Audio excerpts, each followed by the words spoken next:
ಸಾಮಾನ್ಯವಾಗಿ ಸರ್ಕಾರಿ ಶಾಲೆ ಅಂದ ಕೂಡಲೇ ನಮ್ಮಲ್ಲಿ ಅನೇಕರಿಗೆ ನೆನಪಾಗೋದು ಸೌಲಭ್ಯಗಳ ಕೊರತೆ ಅಥವಾ ಹಳೆಯ ಕಟ್ಟಡಗಳು. ನಮ್ಮ ಮಗು ಇಂಗ್ಲಿಷ್ ಕಲಿಯಲಿಲ್ಲ, ಅಲ್ಲಿ ಶಿಸ್ತು ಇರಲ್ಲ ಅಂತ ಎಷ್ಟೋ ಪೋಷಕರು ಸಾಲ ಮಾಡಿಯಾದ್ರೂ ಮಕ್ಕಳನ್ನ ಪ್ರೈವೇಟ್ ಸ್ಕೂಲಿಗೆ ಸೇರಿಸ್ತಾರೆ. ಆದ್ರೆ ಇಂದು ನಾವು ಹೇಳ ಹೊರಟಿರೋ ಕತೆ ಕೇಳಿದ್ರೆ ನೀವು ಸರ್ಕಾರಿ ಶಾಲೆಗಳ ಬಗ್ಗೆ ಇಟ್ಟುಕೊಂಡಿರೋ ಕಲ್ಪನೆಯೇ ಬದಲಾಗುತ್ತೆ. ಕಾಫಿ ನಾಡು ಚಿಕ್ಕಮಗಳೂರಿನ ಒಂದು ಪುಟ್ಟ ಹಳ್ಳಿಯ ಸರ್ಕಾರಿ ಶಾಲೆ ಇಂದು ಇಡೀ ರಾಜ್ಯವೇ ತನ್ನತ್ತ ತಿರುಗಿ ನೋಡುವಂತೆ ಮಾಡಿದೆ.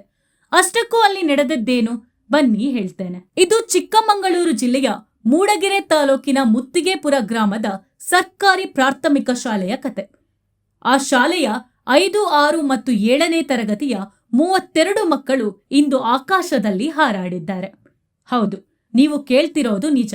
ಆ ಮಕ್ಕಳಿಗೆ ವಿಮಾನ ಪ್ರಯಾಣದ ಭಾಗ್ಯ ಸಿಕ್ಕಿದೆ. ಶಿವಮೊಗ್ಗದಿಂದ ಬೆಂಗಳೂರಿಗೆ ಫ್ಲೈಟ್ನಲ್ಲಿ ಪ್ರಯಾಣಿಸಿದ ಆ ಚಿಣ್ಣರ ಮುಖದಲ್ಲಿ ಸಂಭ್ರಮಕ್ಕೆ ಬೆಲೆ ಕಟ್ಟಲು ಸಾಧ್ಯವೇ ಇಲ್ಲ ಆಗಿದೆ. ಕೈಯಲ್ಲಿ ಫ್ಲೈಟ್ ಟಿಕೆಟ್ ಹಿಡಿದು ಆಕಾಶದ ಎತ್ತರದಲ್ಲಿ ತೇಲುತ್ತಾ ಹೋದ ಆ ಮಕ್ಕಳ ಖುಷಿ ಇಂದು ಸಾಮಾಜಿಕ ಜಾಲತಾಣದಲ್ಲಿ ವೈರಲ್ ಆಗಿದೆ.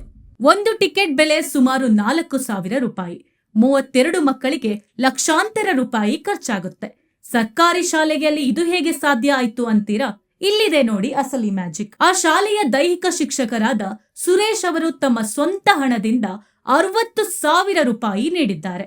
ಇನ್ನುಳಿದ ಹಣವನ್ನ ಶಾಲೆಯ ಶಿಕ್ಷಕರು, ದಾನಿಗಳು ಮತ್ತು ಶಾಲಾ ಅಭಿವೃದ್ಧಿ ಸಮಿತಿ ಒಗ್ಗೂಡಿಸಿ ಹೊಂದಿಸಿದ್ದಾರೆ. ವಿಶೇಷ ಅಂದ್ರೆ ಪೋಷಕರಿಲ್ಲದ ಒಬ್ಬ ವಿದ್ಯಾರ್ಥಿಗೂ ಕೂಡ ಶಿಕ್ಷಕರೇ ಹಣ ಹಾಕಿ ವಿಮಾನ ಪ್ರವಾಸಕ್ಕೆ ಕರೆದೊಯ್ದಿದ್ದಾರೆ.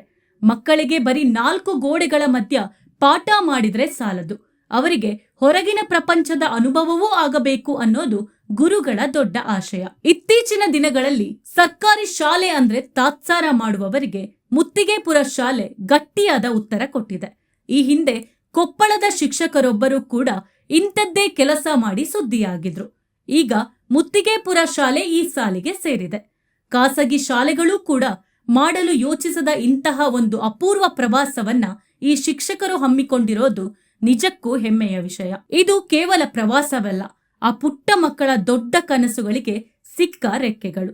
ನೋಡಿದ್ರಲ್ಲ, ಮನಸ್ಸಿದ್ದರೆ ಮಾರ್ಗ ಅನ್ನೋದಕ್ಕೆ ಈ ಶಿಕ್ಷಕರ ಕೆಲಸ ನಿಮಗೆ ಇಷ್ಟವಾಗಿದ್ರೆ ಈ ವಿಡಿಯೋಗೆ ಒಂದು ಲೈಕ್ ಕೊಡಿ ಮತ್ತು ನಿಮ್ಮ ಸ್ನೇಹಿತರೊಂದಿಗೆ ಶೇರ್ ಮಾಡಿ.